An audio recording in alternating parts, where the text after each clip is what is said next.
तो अगले एपिसोड के साथ मैं वापस आ गया हूँ। इस बार बिना कोई बकवास किए सीधा शुरू करते हैं। उस रात जब दी काम आने वाला होता है, इजुमी अपने असिस्टेंट को बुलाती है और उस पर एक टेक्निक की प्रैक्टिस करती है। अगले ही पल हम इजुमी को फिर से उसी रंगीन केव में पाते हैं। वो एल्डर से कहती है, मेरे पास एक प्लान है। मैं हमारे क्लैन की कसम खाती हूँ कि ये सक्सेसफुल होके रहेगा। दूसरी तरफ दी काम को आता हुआ देखकर मित्सुकी भी काफ़ी टेंशन में होती है, क्योंकि उसने इजुमी को इससे पहले इतना अजीब एक्सप्रेशन देते हुए नहीं देखा था। इसके बाद हम देखते हैं मिराई को, जो कि बहुत मेहनत करते हुए साकुरा को स्कूल जाने के लिए जगा रही होती है। काफ़ी जद्दोजहद के बाद साकुरा उठकर कहती है, मैं बस तुम्हें मारने के लिए स्कूल आई थी। अब सब कुछ निपट गया है तो मुझे स्कूल जाने की कोई ज़रूरत नहीं। मगर अगले ही पल वो दोनों मेट्रो स्टेशन में इंतज़ार कर रहे होते हैं और उन्हीं के बगल में आकिहिटो बैठा होता है। जल्द ही आकिहिटो की आंख लग जाती है। मिराई उसे उठाने ही वाली होती है तो साकुरा उसे आकिहिटो के पास ढकेल देती है, जिसकी वजह से मिराई ब्लश करने लगती है। इतने में आकिहिटो की आंख खुल जाती है तो मिराई पूछती है कि वो रात को कुछ काम कर रहा था क्या। पता चलता है कि आकिहिटो पूरी रात ये सोच रहा था कि मिराई ग्रीन फ्रेम वाले चश्मे में अच्छी लगेगी या फ्रेमलेस वाले में। इंटरेस्टिंगली साकुरा आकर फ्रेमलेस चश्मों को पहन लेती है, जो देखकर आकिहिटो का दिन बन जाता है। इसके बाद नीनो के क्लास में साकुरा सो रही होती है तो नीनो लात मारकर उसे जगाती है। इसके बाद नीनो स्टूडेंट्स को इन्फॉर्म करती है कि वो कुछ पर्सनल रीज़न की वजह से एक हफ्ते की छुट्टी लेने वाली है। एक स्टूडेंट कहता है, हमें पता है, आपके पर्सनल रीजंस मतलब फिर किसी आदमी को लूटना है। ये बात नीनो को हजम नहीं होती और वो उस लड़के से कहती है, ज़्यादा जुबान चलाओगे तो हमारी अगली मुलाकात अदालत में होगी। इसी बीच साकुरा मिराई को कहती है, र्यूमर है कि दिकाम आ रहा है। अगले सीन में सब लोग बैठकर आकिहिटो के मॉम के नए पोस्ट कार्ड के मज़े ले रहे होते हैं। अपने मॉम के कॉमिकल बिहेवियर की वजह से आकिहिटो को बहुत शर्म आ रही होती है और बहुत सारे फालतू की बातों के बाद उसकी मॉम कंफर्म करती हैं कि दी काम आ रहा है, वो 100% आ रहा है।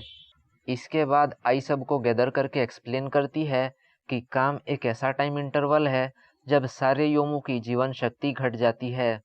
दूसरे शब्दों में इस दौरान योमू कमज़ोर हो जाते हैं और स्पिरिट वर्ल्ड वॉरियर्स इस बात का फ़ायदा उठाकर बड़े बड़े योमू को टारगेट कर सकते हैं।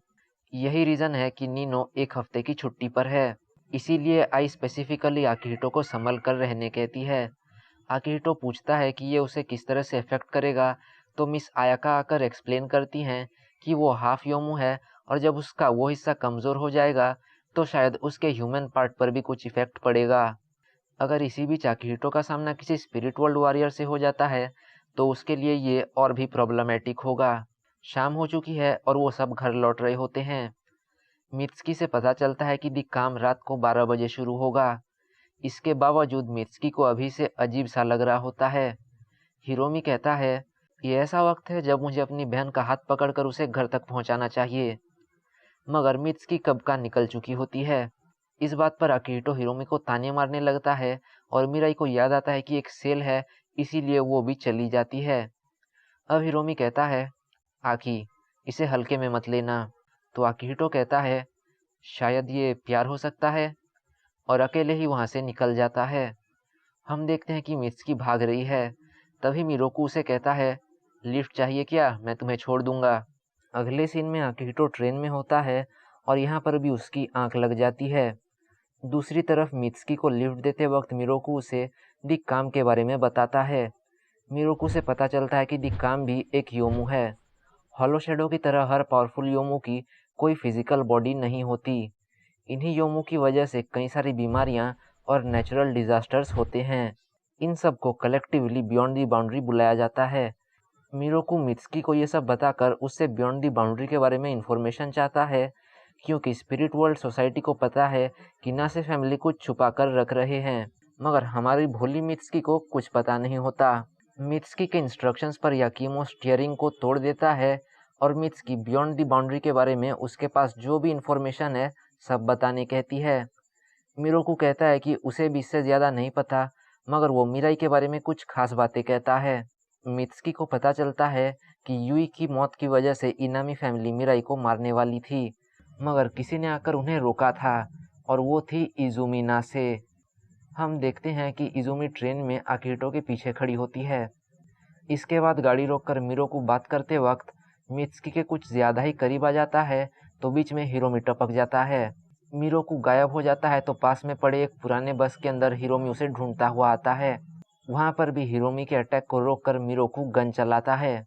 हिरोमी पूछता है, आखिर तुम क्या चाहते हो? मिरोकू कहता है, ये सवाल तुम अपनी छोटी बहन से क्यों नहीं पूछते, और उस बस को उड़ा देता है। इसके बावजूद हिरोमी बच निकलता है।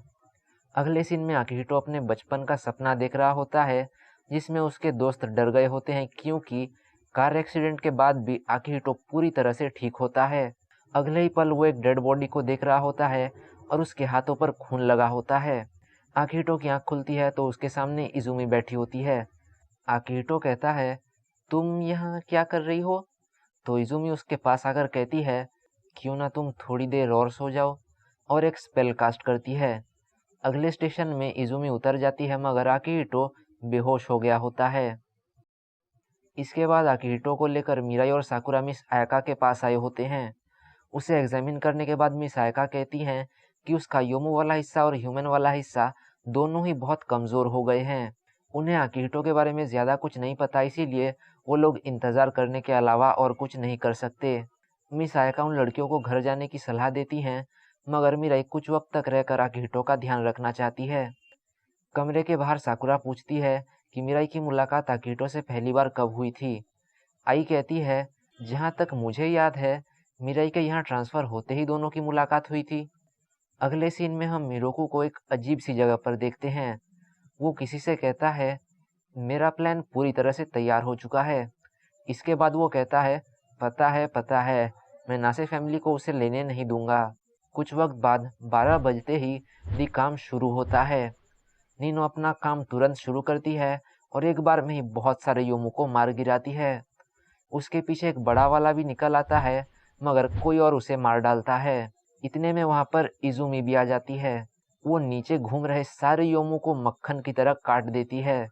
फिर ऊपर जंप करके ब्लड मून के सामने वो अपने स्किल्स दिखाती है। ये सब देखकर बाकी स्पिरिट वर्ल्ड वॉरियर्स की फट जाती है। इसी दौरान हिरोमी और मित्सुकी आज उनके साथ जो हुआ उसके बारे में डिस्कस कर रहे होते हैं। हिरोमी उसे समझाता है कि नासे फैमिली को तोड़ने के लिए इस तरह के षड्यंत्र होते रहते हैं। मित्सुकी कहती है, तो उसने जो भी कहा सब झूठ था?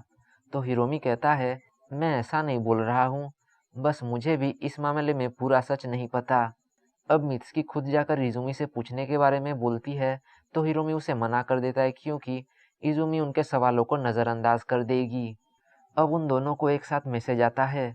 मित्सुकी कहती है, मुझे कुरियामा ने मैसेज किया है, और तुम्हारा? हिरोमी चौंक कर कहता है, ये तो आकिहिटो। सीन कट होता है और वो दोनों भागते हुए एक बहुत बड़े योमो को देखते हैं। इसके बाद मित्सुकी और साकुरा कुछ सामान खरीद कर लौट रहे होते हैं और साकुरा कहती है, अगर तुम पूछोगी तो वो ज़रूर तुम्हें उसके पास रहने देंगे। मिराई कहती है, हाँ, मगर उसके पास रहकर भी मैं कुछ नहीं कर पाऊंगी। तो साकुरा कहती है, फिर भी तुम उसके साथ रहना चाहती हो, है ना? मिराई शर्मा जाती है और कहती है, तुम बहुत बुरी हो। साकुरा कहती है, अगर तुम काम्बारा सेंपाई के साथ रहना चाहती हो तो तुम्हें कोई रोक नहीं सकता। अपना सर नीचे करके मिराई कहती है, वो मुझे एक नॉर्मल पर्सन की तरह ट्रीट करता है। कर्स्ट क्लैन से होने के बावजूद वो मेरे साथ हमेशा नॉर्मल बिहेव करता है। जब से हम मिले हैं तभी से वो ऐसा ही है। साकुरा कहती है, उससे मिलकर तुम बहुत खुश हो ना? मिराई की आंखों में आंसू आ जाते हैं और वो कहती है, तुम बहुत बुरी हो। इसके बाद हम देखते हैं कि मिराई कहीं भाग कर जा रही होती है। अगले सीन में मिस आयाका का सामना होता है मिरोकू से। मिस आयाका को पता है कि वो स्पिरिट वर्ल्ड वॉरियर सोसाइटी से है। मिरोकू कहता है, एक हाई लेवल योमो से इतना तो एक्सपेक्टेड था। ये सब छोड़ो, मैं यहाँ आकिहिटो कानबारा को कस्टडी में लेने आया हूँ। उस बच्चे को मुझे सौंप दो। मिस आयाका कहती हैं, अच्छा, क्या तुम्हें सच में लगा था कि ऐसा बोलते ही मैं तुम्हें आकिहिटो को लेने दूंगी? वो अपने योमो फॉर्म में आ जाती हैं। इसके बाद भी मिरोकू पीछे नहीं हटता क्योंकि दी काम चल रहा होता है। मिरोकू के पहले अटैक को डॉज करने के बाद मिस आयाका भाग रही होती हैं, तो मिरोकू सामने आकर एक और अटैक करता है, मगर इस बार कमज़ोर होने की वजह से आयाका उसे रोक नहीं पाती। बीच में इज़ुमी आकर मिस आयाका को बचाती है। अब जाकर मिरोकू का सामना होगा इजुमी से। आकिहितो के पास साई रुकी हुई है और उसे आयाका के लिए चिंता हो रही होती है। हम देखते हैं कि आकिहितो थोड़ा तकलीफ में होता है और उसका योमो वाला हिस्सा हावी हो रहा होता है। दूसरी तरफ मिराई भाग कर आ रही होती है, मगर आकिहितो उठ जाता है। इस अमेजिंग एपिसोड को यहाँ पर रोकते हैं क्योंकि अगले एपिसोड के लिए भी तो कुछ एक्शन सीन्स को बचा कर रखना है।